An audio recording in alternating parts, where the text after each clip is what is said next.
الحمد لله والصلاة والسلام الأتمان الأكملان على المبعوث رحمة للعالمين نبينا محمد صلى الله عليه وعلى آله وصحبه أجمعين. أما بعد فإن أصدق الحديث كلام الله وخير الهدي هدي محمد صلى الله عليه وسلم وشر الأمور محدثاتها وكل محدثة في دين الله بدعة وكل بدعة ضلالة وكل ضلالة في النار. أعاذنا الله منا وإياكم من النار. أما بعد فالسلام عليكم ورحمة الله وبركاته. تقول وشي من الله سبحانه وتعالى الذي أحيانا بعدما أماتنا وإليه النشور. Allah ndiye kudusubiriza ubuzima nyuma yuko twari twapfuye kandi kwa Allah niho tuzasubira mu Islam. Turashimira Allah subhanahu wa ta'ala nanone ugiye kudushoboza kwisanga muri salatul fajr muri jamaa. Faqad qala alayhi salatu wassalam inna imana Muhammad sallallahu alayhi wasallam yerekanye yuko man salla al-fajr fi al-jamaa umuntu wese uzasali swala ya fajr muri jamaa mumbaga فكأنما قام الليل كله الله أمه ثوابه زينغنا ناهو يرى يجر اليوصى هكذا المسار قيام الليل. وقال عليه الصلاة والسلام نموين حديث رسول روزمه من صلى الفجر فهو في ذمة الله ومن ويسوى ساري صلاة فجري ورجاء أمرم ورنزي بقى الله سبحانه وتعالى. وقال عليه الصلاة والسلام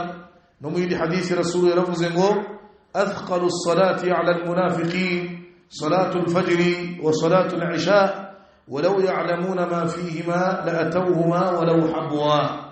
قول صلاة يكون ذكر مير المنافقين دتنقوا وقول نقوا النيرة ني صلاة الفجر ني صلاة العشاء ولو يعلمون ما فيهما قوان ورا متسامن يغشيرو ني ثواب ني جزاء الله شيزه مريد صلاة قريب زي فجرنا العشاء ngabantu bamenye ibyiza biri mu gusara izi swala muri jamaa ku bagabo ngo la atawhuma wala habwa. Ngabantu bazaje baza kuzisari muri jamaa ku musigiti ngo kawule nubwo baza bakamba bimaana bisobanuye yani kumambu yari yose cyangwa se ku kiguzi cyari cyo cyose waharana kudacikanwa n'izi swala uramutsumenye yuko uramutsumenye ibyiza Allah zishize muri thawabu ziri mu Islam. Fa ala kulli hal إذا سؤال الإسلام تزيزركنا كما قال الله تعالى الله بالقرآن يرمزه حافظوا على الصلوات والصلاة الوسطى وقوموا لله قانتين. الله يرتبه بالقرآن وإذا سؤال شانه نبت يكسي ومجا مزيفازين إذا يعني مزيسار في أوقاتها مبهجازه وبشروطها وأركانها وواجباتها وسننها ndetse munaharanire kuzisari mwubahiriza buri kimwe cyose gisabwa na buri kimwe cyose mwategetswe na buri kimwe cyose mwakanguriwe kugikora kugira ngo isababu iswala yanyu igire isababu nyinshi. Ibyo byose mujye mubiharanira. Izi swala eshanu muzitunganye muzizirikane mu buzima bwanyu kurenza uko muzirikana kurya no kunywa. Naam cyane cyane was-salati al-wusta iswala yo hagati by'umwihariko salatu al-asr wa islam kama fassara dhalika an-nabi sallallahu alayhi wasallam nkuko Rasul yabisobanuye by'umwihariko salatul asr iswala irakomeye cyane mu Islam yo mujye muyizirikana noneho muyizirikane bihambaye kuko ni iswala ikomeye nubwo se n'izindi zose mutegetswe kuzizirikana no kuzisarira ku bihe byazo. Fa ala kulli hal umuyisilamu arasabwa izi swala kuzizirikana byane cyane noneho salatul asr benshi mu bantu bakunze kudaha agaciro ibi byo noneho abantu bagomba kubitinyaho Allah subhanahu wa ta'ala. فقد قال عليه الصلاة والسلام إنه إيمان محمد صلى الله عليه وسلم يرمزه من ترك العصر فقد حبط عمله ومن ويسوزا بوتزا غتاكزي صلاة العصر إكمتشونا يسارك مشاك فقد حبط عمله والله تجي أهندر ميونغ بيا كوزبجوس بمعنى فقد كفر يعني أبا هكذا أبا أبويا مديني يوم الرسالة إن قصة صلاة العصر جميع كيركا نزل كيركا بكبشي كبيفامو فقد حبط عمله ومن ميموي بقرب الله تبيه نورا إنفاق سيقوز بمعنى بسمان يقول فقد كفر أبا هكذا الله سبحانه وتعالى والعياذ بالله. فعلى كل حال وإسلام izi swala tuzizirikane cyane cyane izi swala zikomakomeye zikunda kunanira abanafiki nkuko rasul yabivuze harimo salatul fajr wa salatul isha wa nas'alu Allah an yataqabbala minna Allah twakirire twebwe ibidukoze Allahumma amin thumma ayyuha al-ikhwa wal islam نواصل درسنا مستعيذين بالله مستعينين به متبرئين من كل حول وقوة إلا به دوكم جاء سمرجات من كتاب الكبائر وبالله التوفيق قال المصنف رحمه الله ونسوي كتاب الله مجرد موائر محمد بن عبد الوهاب رحمه الله يرب زنغو باب ما جاء في لعن المسلمين ngo uyu muryango agiye kutwigisha anatugaragariza ibihano byagaragaye yani ma jaa min al-wa'id ash-shadid ibihano byagaragaye rasul yerekanye ku muntu ugira ingeso n'umuco wo kuvuma umwislamu mugenzi we no kumusomera umuvumo hari abantu bateye gutya abayisilamu ugasanga ibyo byose no gutuka nasabira mugenzi we umwemera mana bahuje la ilaha illallah umuvumo la'anaka Allah kugira ikivume wasanga bakoresha imvugo ngizi ala ikhwanihim bakazikoresha kuri bagenzi babo bemera kimwe Allah subhanahu wa ta'ala أيها الإخوة والإسلام تقدم أن اللعن مطلقا كبيرة من كبائر الذنوب وبشيء تقرأ بيوان موني مرجانgo twabonye ko ubundi ikitwa kuvumana umuntu kugira umuco kuvumana ku rurimi rwe iki ni cyaha mu byaha bikuru igihe ubikoze ku cyari cyo cyose ubushize twabonye yuko ari haram kuvuma n'itungo rero kuvuma inka kuyibwira ngo la'anaka Allah cyangwa se la'anaka Allah wakivume wanyura hanga urubwira itungo cyangwa se n'imodoka kuyivuma cyangwa se n'umuntu utari umuyisilamu kumuvuma naam cyangwa se yani no kuvuma ibiryo yani kuvuma ikintu cyo cyose ubushize twabonye yuko ari haram sawa'un la'nu al-insani wa kuvuma umuntu mugenzi wawe au al-hayawan cyangwa se inyamaswa au ayi shay'in akhar cyangwa se ikindi kitari n'ibyo tuvuze twabonye ko ari haramu gusa walakinna la'na al-muslimi khassatan min ashadd al-kaba'ir ariko noneho iyo bigeze ku mwislamu mugenzi wawe mwese mwavuze la ilaha illallah muhammadur rasulullah mukaba muhurira mu musigiti musari gatanu ku munsi ngo uyuwe icyaha kiri kuba kurikira neza islam umuryango twize ubushize nuvuga kuri rusange ko ikitwa umwislamu kurangwa no kuvumana ku rurimi rwe iwavuma itungo wavuma ikiremwa cya Allah ni haramu gusanzwe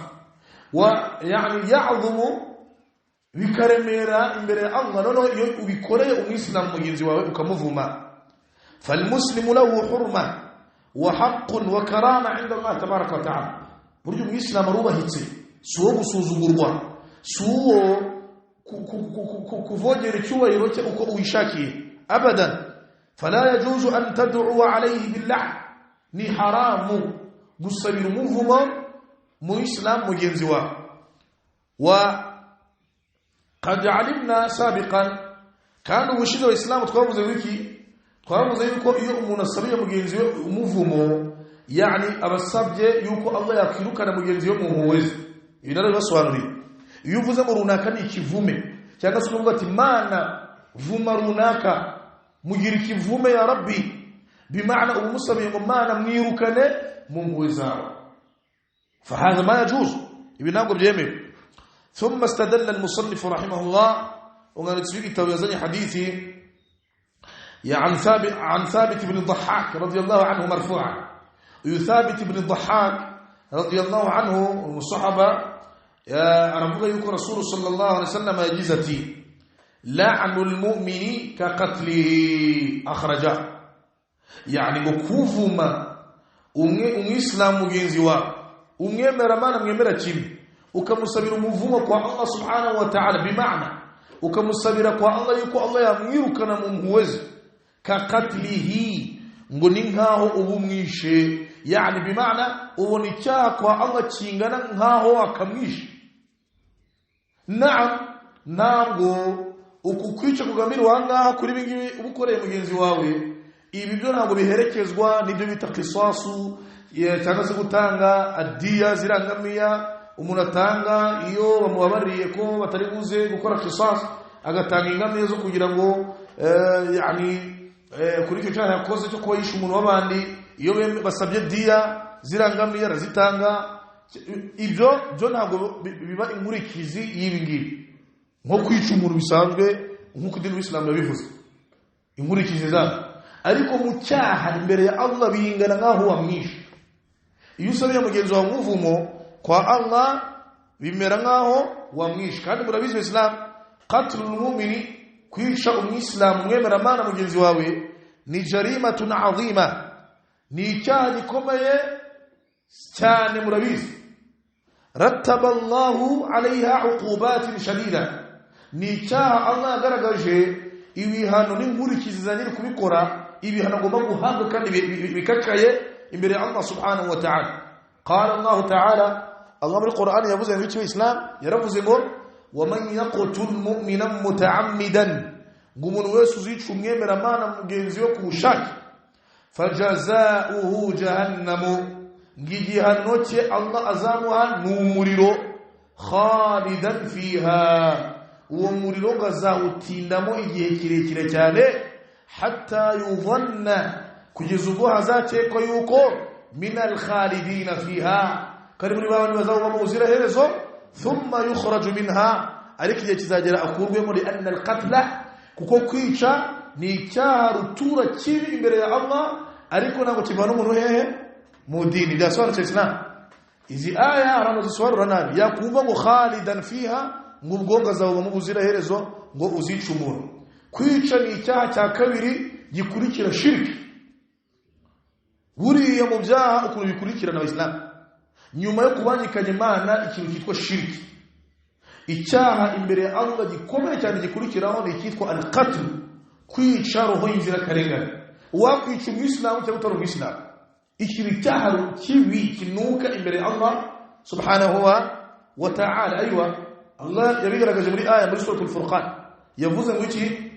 walladhina la yad'una ma'a Allah ilahan akhar wa la yaqtuluna an-nafsa allati harrama Allah illa bil haqq wa la yaznun wa man yaf'al dhalika يلقى أثاما يضاعف له العذاب يوم القيامة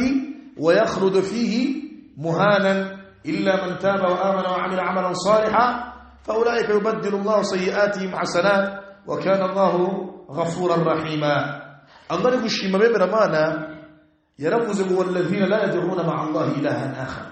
قول لي رمانا نبرانموني كي تكواني كنمانا شرك abemera Imana ngo ntushobora kubibabonaho ibintu bya shirki aha icyo ni cyambere nga ashimiye abemera Imana kuba tijandika mu mwanda wa shirki wala yaqtuluna an-nafs allati harrama Allah illa bil haqq ngicya kabiri abemera Imana bagendera kure mu byaha nuko birinda kwica roho inzira karengane urumva nyuma y'ibandikanya Imana agakurikije iki kwica ubwo bisobanuye ngo ni icyaha cya kabiri nyuma ya shirki wala yaznun icyaha cya gatatu Allah yavuze ko abemera Imana batarangwa nacyo ni zina usambanye uku ibi byaha Allah bipanze nako bikurikirana no mu buhambare imbere habanza shiriki hagakurikiza icyaha cyo kwica hagakurikira icyaha cy'iki cy'ubusambanyi byasobanutse Islam rero kwica ni icyaha kibi ariko nanone la yukhalladu sahibu fi an-nar ariko nyiri kubikora azahanwa Allah azamushyira mu bihano biryana ku munsi w'imperuka amushyira mu muriro yamkusu fiha tawila azawamo igihe kirekire cyane ngo hatta yudhanna kugeza ubwo abo mu muriro bazakeka ko annahu min al-khalidin fiha yuko nawe ari umwe mu bazaba mu buziraherezo kimwe nkabo muri babandi bazaba baramaze bo kugaragarizwa ko bazaba mu buziraherezo bazabona umuntu wishe umuntu mugenzi we kwisi umwemera Imana ngo bazabona uburyo azatinda mu muriro hatta yadhunnu kugeza ubwo bazakeka yuko nawe minal khalidina fiha aho asangiye nabo ubuziraherezo bw'uwo muriro ariko igihe kizagera nyuma y'igihe kirekire madha Allah amuvanemo kubera yuko yapfanye madha shahada ariko yakfi birahagije ubwanyu kuzaba muri uwo muriro yani igihe kirekire uri guhanwa ururyozwa iki cyaha wakoze wal iyad billah Allah tirero man yaqtul mu'mina muta'ammidan umuntu zica roho inzira karengana y'umwemeramana ku bushake bigambiriye fajazaa'uhu jahannamu khalidan fiha igihano cye n'umuriro wa jahannama azabamo igihe kirekire cyane wa ghadiba Allahu alayhi ngo kandi ngo ntabwo ari gusa ngo n'uburakari bwa Allah bumuriho wa la'anahu n'umuvumo wa Allah umuriho wa a'adda lahu 'adaban 'azima ngo kandi Allah hari ibihano bikomeye cyane bikarishye yamuteguriye no muri uwo muriro zabarimo hari ibindi zabari guhuriramo nabyo yani min al-wa'id mu byo Allah musezeranyije bikomeye cyane faqad istamalat hadhihi al-aya ala anwa' min al-wa'id ash-shadid iyi aya urumva ko ikusanyije ibihano bikarise cyane Allah azaha umuntu wishumye biramana mugenzi we fala'anu al-muslimi ngubwo rero kuvuma no gusabira umuvumo umwislamu mugenzi wawe mithlu qatlihi fil ithmi yani ubona ibyaha bavuze muri aya ubwo nawe nibyo ubona yani nkuko umwishi Allah yateguye ibi bihano yani ibi bihano by'uwishe umwemeramana mugenzi we ni nabyo abona uwo muvumye nubwo atamwishe ngalo basore cyo Islam Allahu akbar wallahi ibintu birahamye Islam ibi mithlu qatlihi fil ithmi ibi bihano Allah vuze muri aya ahanisha umuntu wishe mugenzi we ngo nabyo bihano Allah ayita ngo nawe utawinjira muri bihano nta na kimwe kivuyemo ryari igihe uvumye ukasabira umuvumo kwa Allah wundi utawukwiye umwemeramana mugenzi wawe ukamusabira umuvumo kwa Allah subhanahu wa ta'ala rasul yumama yavuze muri hadisi ngo la'nul muslimi ngo kuvuma umwislamu ukamusabira umuvumo atabikwiye gose umuhohoteye ka qatlihi yani kwa Allah subhanahu wa ta'ala wandikirwa ubwo nawe winje muri aya Allah tezarije abazica roho zirakarengane bazabona babizamo mirama nibihe ubwo nawe uzaba mu muriro igihe kirekire cyane kugeza ubwo bazakeka yuko nawe uzaba mu muziraherezo Allah anakurakarira ndetse no muri uwo muriro uhuremo n'ibindi bibazo n'ibigeragezo bitandukanye yani kubera ubwigometse bwawe no kwita no gusabira imivumo abadakwiye kwisabirwa bagenzi bawe minal mu'minin mubemeramana iyi hadithi muri sahih al-Bukhari na Muslim na'am nibyo koko la yujibu al-qisasa wala ad-diya wala al-kafara iyo usabiye umuvumo umwislamu mugenzi wawe ibi byo ntabwo wahitubinganisha nanone na'am yani ukukuyica mugenzi wawe rasul aragambiriye yani nuko ibihano yani ismu icyaho ubona kingana nk'uwo mwishi ariko nanone ntabwo inkurikizi yabyo hano ku isi tuvuga ngo ngwino hano shaka ngo wavumye umwislamu mugenzi wawe ngo ubwo rero rasul yavuze yuko igihano ari ukwicwa ngo ngwino tukwice ngo ni nkaho wamwishe la ibyo ntabwo byubahirizwa ngo uvuge ngo agiye gukorerwa qisasu cyangwa se ngo agiye gucibwa adiya zangamiya zitangwa cyangwa se ikiru la uyuwe kuvuga ngo yishe umwislamu mugenzi we mugwe musabira mu muvumo rasul icyo yaragambiriye ni fil ithmi yani icyaha yaguyemo kingana uburemere bwacu imbere ya Allah nkaho wamwishe dasobanutse Islam fa yani ibingibi abayisilamu tugomba kubitinya b'Imana abayisilamu wa wajhul mushabaha kuki rasul yabihuje n'ikitwa kwica kuvuma umwislamu mugenzi wawe ubundi mahwa wajhul mushabaha bihurira he nuko ubusanga idha qataltahu iyo uwisha umuntu faqad akhrajtahu min alhayati burya uwa umukuye umusohoye mu buzima yari yiberemo bwahano kuri isi Allah yamushizemo sibyo Islam kadhalika nanone idha la'antahu yumusabiye umuvumo faqad akhrajtahu min rahmatillahi ubwo nabwo umusohoye mu muhezane za Allah mwabimusha Islam twabonye yuko musabira yuvuzemo iyo batubwiye muri hadisi ngo uzakora ikintu kivume bisobanuye ngo iki yirukanwe mu muhezane za Allah ubwo rero Islam nuko iyo wishe umuntu ku isi ubu mwambuye ubuzima bwe bwo bwa hano kuri isi kuba umuvanyemo ni nuko nkuko iyo usabiye umuvumo umwemera Imana mugenzi wawe uba uri ushaka kumwirukanisha mu mpuhwe zande za Allah zo zihambaye kurenza n'ubuzima bwacu sibyo Islam yari ni nkaho ubumwishi kuko Allah yabukuye kwirukanye mu mpuhwe ze harukora amabirezi by'ibyo Islam Allah yakwirukanye mu mpuhwe ze ninde wundi wakugirira mu tahta adimi sama munsi y'iki kirere tubona cyane kuri isi ninde Islam wallahi Allah gutereranya akagukura amaboko akakwirukana ninde wundi wakugirira uyu muntu rero abaguye mukiye cyane ni nkaho arakwishe sibyo Islam barakallahu fik hada huwa wajhu al-mushabah ikintu cyo cyatumye rasulu akompara gusabira umuvumo mu Islam mugenzi wawe abikompara nko kumwica mwumvishaho impamvu yabyo nuko iyo wishe umuntu busanzwe uba umusohoye mu buzima bwa hano kuri isi yani umuye mukiye ukamwirukana mu buzima bwande bwa hano kuri isi sibyo Islam kadhalika none kumusabira imivumo kwa Allah ubu uri kumushetesha ngo bamwirukane mu mwezande za Allah zo zihambaye no kurenza ubuzima turimo sibyo Islam ubwo rero ibi bintu abantu bagomba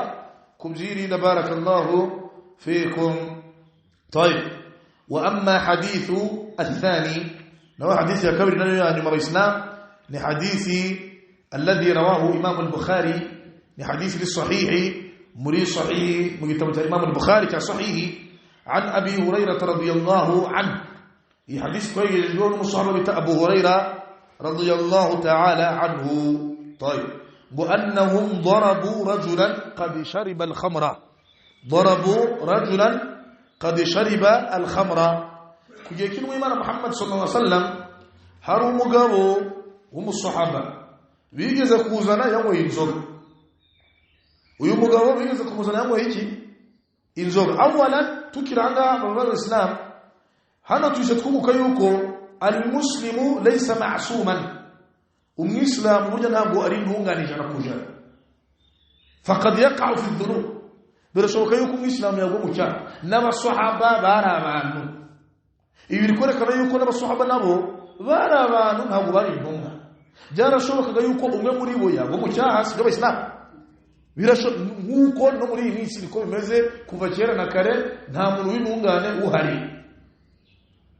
illa al-anbiya keretse intumwa z'Imana Allah yarazirinze kugwa mu byaha bikuru ariko abandi twebwe birashoboka wagwa mu cyaha no kuyekera Rasul sallallahu alaihi wasallam hari umugabo mana bigeze kuzana qad shariba al-khamra yanweye inzoga kuko mu Islam ndashoboka wallahi mu Islam shora kwisanga yakoze icyaha gikuru fataghlabuhu madha النفس الاماره بالسوء نفسيه ikamuganza uko bavana Islam buriya mu bintu bishuka umuntu bigakura umuntu ku murongo ntabwo ari shaytani yonyine na nafsi yawe ubugiremetse ubundi remetse mu kugutegeka ibibi buriya nafsi y'umuntu nawe yaduye yanyiraye mwabisona cyo Islam namama imasala dukunze kuyisubiza kenshi muri Ramadan bakunze kutubaza ati sariko shehe kumwatubwiye muri Ramadan ngamashitani barazirika shaytani barazizirika zigafungwa bakazizirika iminyururu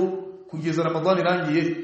none muri Ramadan ko abayisilamu tubona basinda bakora ibya majabu bagasambana bamwe muri bo ubu ibyo mwabisobanura gute iyo shaytani ubiziritse aljawab bisubiza ikhwan twebwe tugomba kwemera tudashirika yuko shaytani ziba zaziritswe na rasul arabivuze sallallahu alayhi wasallam abantu none bashukwa nande ko shaytani ziba zaziritswe ni nafsi zabo kuko nafsi yawe nayo iragushuka si shaytani yonyine sio Islam Allah muri Qur'an yavuze guti ari kutubwira kuri mudamu muri kisa ya Yusufu mudamu washatse gufata Yusufu ku ngufu mudamu yavuze guti wama ubarri'u nafsi inna an-nafsa la'ammaratun bis-su'i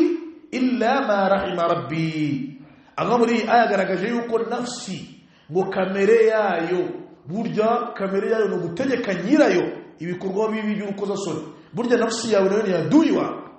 sibyo Islam ntabwo shaytani ari ishuka abantu yonyine na nafsi y'umuntu ubwayo duhora mu ntambara nayo niyo mpamvu nafsi igiye kubwira ibintu anga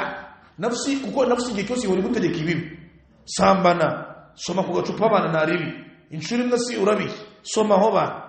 buryo ugomba kuyangira ndanze ndagutegeka ntabwo ntegeka abishoboke w'Islam aywa fa yani birashoboka yuko umwislamu nafsi ya muganza yo ihora idutegeka ibibi cyangwa se na shaytan akamuganza akagira ibyo mugwishamo minazunub. Uyu mugabo rero wabana Islam yaraje yasinze ariko taban no seri yasinze kana musliman yaro Islam uko kumwinzoga na bivana mu hehe mwidini byitwa ngo ni cyaje komeye umuntu aguyemo ni naqisul imani ye ni igice nta nubwo yuzuye aniswi inkozi y'ibibi imbere ya Allah ariko y'umwislam aracyari madha fi da'irati al-islam aracyari kubarizwa muri serikiri yani mu ruziga rw'abayislam ariko yakoze iki icyaha cyasobanutse Islam. Uyu mugabo bigeze kuzanwa kujya cya Rasul sallallahu alayhi wa sallama baramuzana liyuqama alayhi alhad kugira ngo bamukubite zankuni zikubitwa umuntu wo mwizoga mu dini Islam kuwa ala hadhihi aljarima kuri icyaha yakoze wa zajran lahu wa lighayrihi min alwuqi' fiha ndetse baramuzana kugira ngo bamukubite ibyo biboko binawera isomo abandi nabo ko nibongera kunywa inzoga nabo bazakorerwa nk'ibyo mugenzi wabo akorewe mu gukubitwa ibiboko uko murabizi Islam lianna yani kunywa inzoga ni jinaya ala al-aql buryo umuntu anywa inzoga abakozi icyaha abahemukiye abavogereye ubwenge azamuhaye buryo ubwenge mina ad-darurati al-khams cyangwa se mina ad-daruriyat al-khams ubwenge kuburinda buri mu bintu bitanu Islam yaje kurinda. Si mu bintu Islam hari ibintu bitanu Islam yaje ije kurinda kurenza ibintu bitanu minha muri byo harimo al-aqlu ubwenge bw'umuntu burya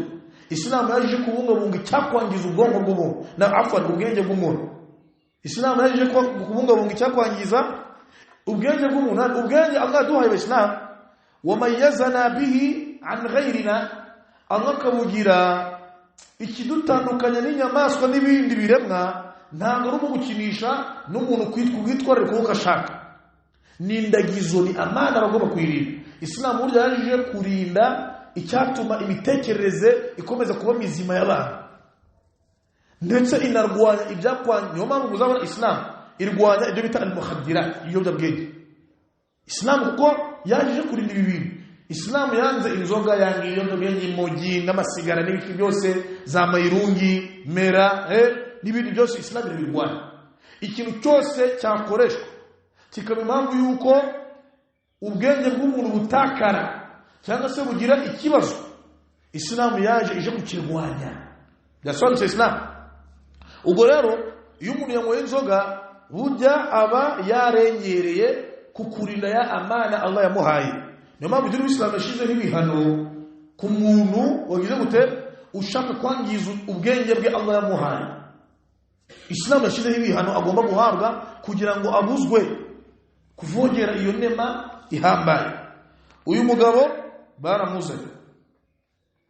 baramuzana kabari kwa Rasul sallallahu alaihi wasallam. Rasulu kugiye cyo yakubitaga abasinzi inkoni 40 jaldan. Burya abasinzi bakubitwaga ibiroko bingahe 40. Walamma kanat khilafatu Umar ibn al-Khattab radiyallahu anhu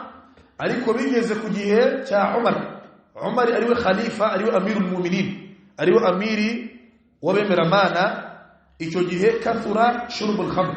icyitwa kunywa inzoga cyariyongereye mu Bayisilamu li'annahu fi ahdihi ittasa'at ruq'atu al-khilafa kuko ku gihe cya Umar nibwo yani icyitwa kwaguka k'Ubuislamu kwiyongereye ku bwinshi. Bakagenda bagira aho bafata hagiye ibyo bita futuhat yani icyitwa dawla islamia icyitwa yani igihugu cya Islamu cyarapanutse kiriyongera ku gihe cyane cya Umar. Ubwo Umar yarayoboye yani Uislamu nabwo bwagarukiye Makka na Madina gusa aho bagiye bagira aho bagenda bafata biraguka yani ariko hamwe no kwaguka ukunywa inzoga biriyongera. Dakhalu wa kathura alladhina dakhalu fi ad-din abantu binji idini w'Islam babaye benshi kuri cya Umar kubera ko nyine hari bari barana igihugu cyari cyaragutse. Wasara yahduthu minhum ma yahduthu kugeza ubwo ibyaha byatangiye kugaragara ku bwinshi kuri bamwe urumva nyine abantu binjiraga idini ariko batarasobanukirwa wa kathura ar-ra'iyya abaturage baba benshi kujya cya Umar wa kana minhum man la yakunu mundabit al-iman li hadathati qurbihi wa 'ahdihi bil-islam mu binjiraga idini rero hari abantu disi imani zabo zitarizakomeye kubera kuba bakiri basa nyine nabingiye dini ubwo rero ikitwa inzoga cyakomeje kwiyongera ku mwebwa cyarango abantu barazinyweye ku bwinshi kujya cya Umar arangije fastashara as-sahaba ahamagara abasahaba bakuru bari bahari aricara bakora inama bakora shura baricara abagisha inama Umar radiyallahu anhu fi anna al-40 jalda la tarda'u sharibi al-khamr Umar arababwira ati murimo murabona abaturage babaye benshi kandi kunywa inzoga biri kwiyongera ku bwinshi murabibona gute ibihano byiyongere kuko gukubitwa inkoni 40 abantu bari kubifata nkaho ntacyo bitwaye kujya cya Umar inkoni 40 abantu bari bamaze kuzifata nkaho ntacyo zitwaye baranywa bakanywa bakavuga bati akanywa ikizaba homba ni homboka siko bavuga homba ni homboka kanimwere n'ubundi sinkoni 40 bankubite birangira ariko kanifatira agacupa kare yani Umar atangira kubona ibintu izi nkoni 40 ntabwo abantu ntabwo babiciye amazi kabyite gutyo mu yamvugo y'igihe Umar ahamagara abasahaba bakuru abagisha inama yuko hafatwa izindi ngamba fa asharu alayhi barangije bamugira inama yuko an yarfa hadd al-jald baramubwira ati ongera umubare w'inkoni ila 80 jalda zigire 80 qiyasan ala hadd al-qadhf ibyo babishingiye kuki ko ushobora kwibaza uti none rasulu katashizeho 80 bo babyemeje nk'abandi qiyasan bakoresheje bakompara gute Islam bakompaye n'umuntu ubusanzwe wabeseye umuntu ko yasamanye akubitwa inkoni zingahe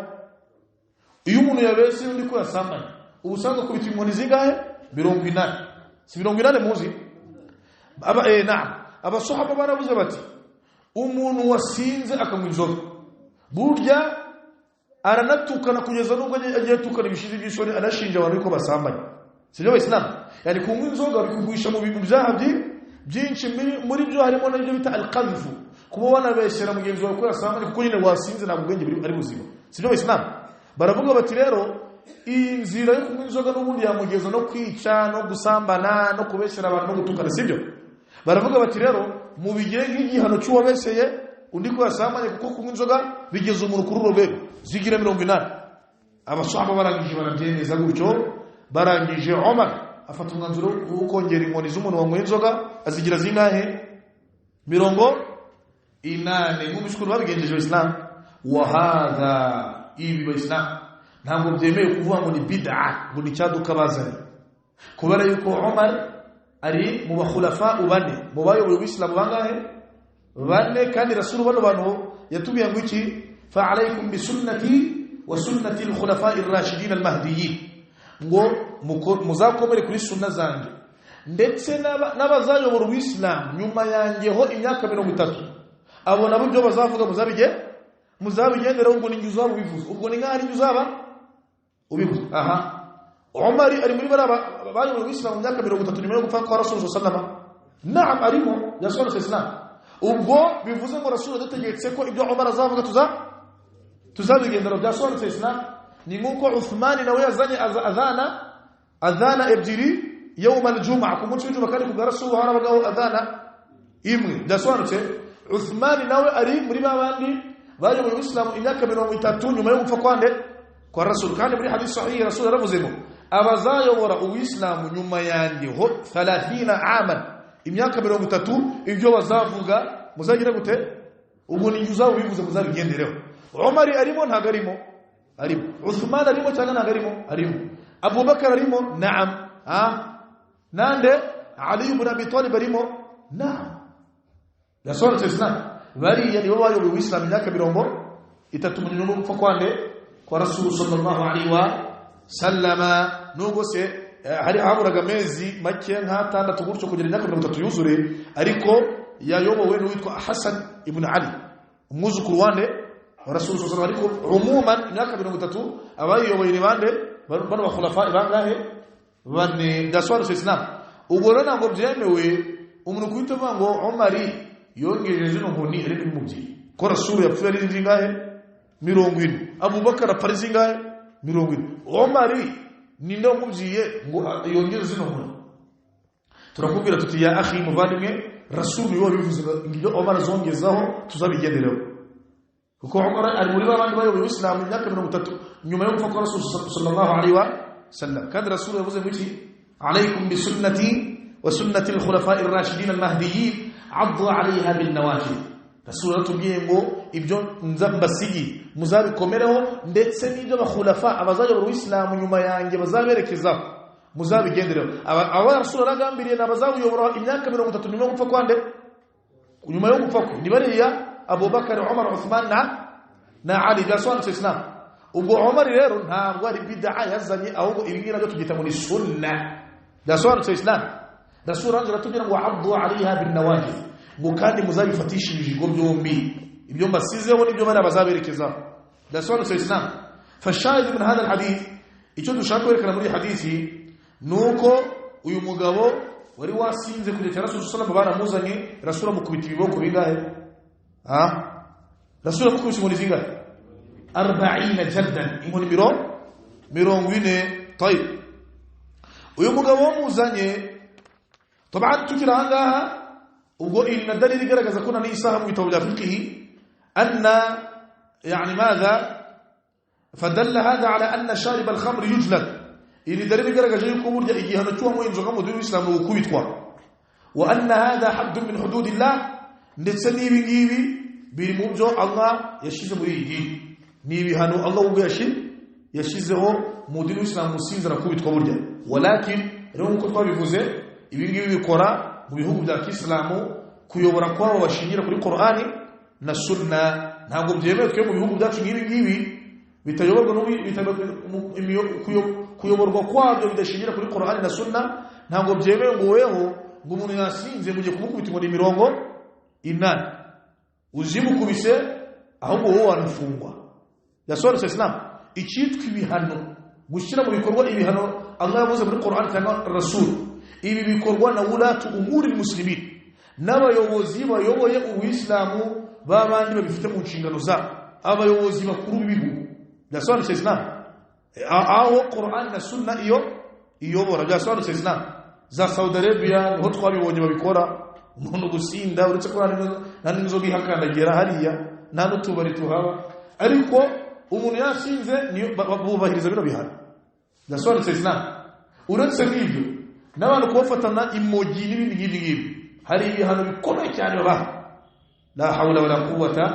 illa billah طيب ibi ngibi bikora mu bihugu biyoborwa k'Islam naho hano ntabwo byemewe umuyisilamu kuzaza yasinze no guha buri imamu w'umusigiti ngo shehe nge nahinje kwihana nge nta kibazo ndakomeye ngo ngubite zirahona ngo ngo byemeye ngo harya amahasi ubu apfuye wansora waba mu pratique idini apfuye wabwira gute inzego zo gutekano ngo umuntu waje ngo wale niyo wabivuze ngo ngewe ngo yavuze ngo zimukubite wabishobora mu Islam ibi abantu bagiye babireka bamenye aho bari n'amategeko y'Ubuislamu ndi gutakorwa mu bihugu bitari bya Islam yasobanutse abantu bareke jazba ibintu byo kuba ngo imani za kubanya nyinshi ngo nge mugwite mu bicaka uvunitse cyangwa guhura n'ibibazo uwo muntu gukubise yabwira inzego ngo nandi gushira ku bikorwa byo Qur'ani kuvuga na hadisi la abada barakallahu fikum طيب uyu mugabo Abu Huraira ari kutubwira hadisi ngo uyu mugabo baramuzanye barakubita Rasul amukubita zira muri 70 falamma nsarafa bamaze kuzimukubita zino ngoni qala ba'd alqawmi ngo bamwe mu basahaba bari baraho ngaho ngo bahise bavuga ngo bimaana bahise babwira mugenzi wabo bamubwira ngo iki baramubwiye bati akhzaka Allah ngo Allah arakakumwaza bihoraho arakagusuzunguza bihora yo ini dua musomeye wa fi riwaya muindi hadith muindi riwaya bamwe baravuze ngo Allahumma al'anhu mana uyu musinzi muvume mwirukane mu mwazawe kuko arakabije araka bamusabiye umuvumo Allahu akbar faqala lahum alayhi salatu wassalam rasul ranje tabasubiza ngo la taqulu hadha musigeho mwivuga yo magambo mwimusabira iyo dua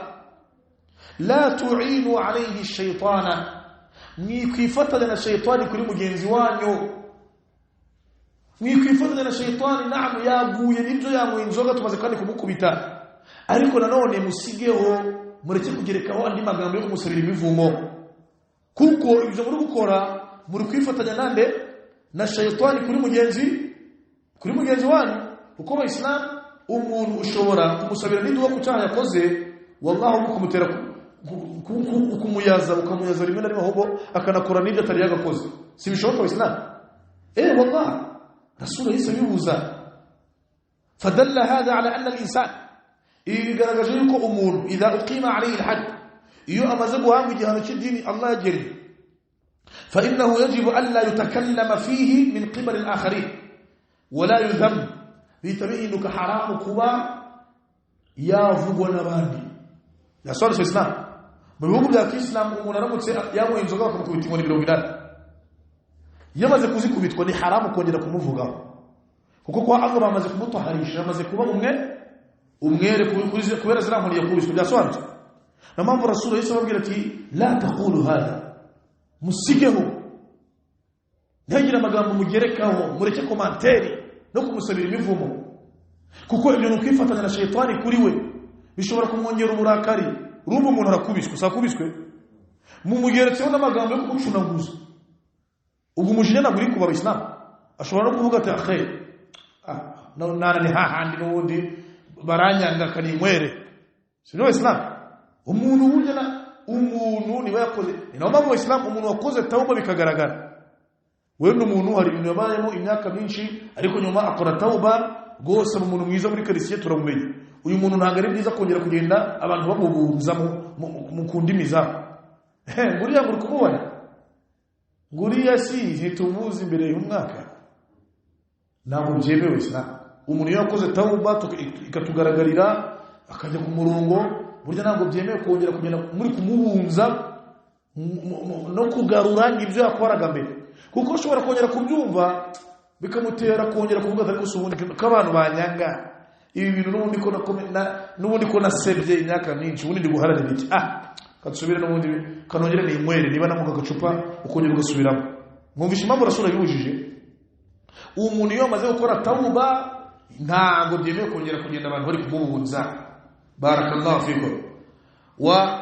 kadhalika aidan nanone w'Islam iyi hadisi yerekana yuko ari haramu kino mu byaha bikuru gutuka umuyisilamu walau kana fa'ilan likabira nubwo yaba yakoze icyaha gikuru kumusabira imivumo no kuvuga ati ngo mana runaka muvume hamana jozo ibi ntabwo byemewe ahubwo udhula mujye kumusabira umuntu nk'uyu umuntu niba hari ibyaha bikuru ari kugwamo mumwegere mumuganirize mumutinyisha Imana sivyo Islam wa kadhalika munamusabira dua kwande kwa Allah subhanahu wa ta'ala fallahumma keretse wa muntu ukora ibyaha byambuka bikagira ingaruka kuri societe rusange sivyo Islam uyu muntu anarumva kumwirinda bakanamuregera nde Allah subhanahu wa ta'ala yuko yamuwakiza sivyo Islam amma na umuntu akoze icyaha yanyweye yasinze nuko yasinze ariko nta wundi muntu yabangamiye sivyo Islam umuntu ibyo byaha bireba umuntu personal ku giti cye umuntu mujye mumwegera mumusabire n'idua kwa Allah subhanahu wa ta'ala sivyo Islam barakallahu fikum fa'ala kulli hal ibi bikwerekana yuko Islam tugomba gutinya Imana ku ndimi zacu no kuri bagenzi bacu kandi nta udakosa wari wese yakosa uretse ko umunyamakosa mwiza ari wawe umenya ko yakosheje kagarukira nde Allah subhanahu wa ta'ala wa la'alla fi hadha kifaya wallahu ta'ala a'la wa a'lam wa sallallahu ala nabiyyina Muhammadin wa ala alihi wa sahbihi wa sallam wassalamu alaykum wa rahmatullahi wa barakatuh.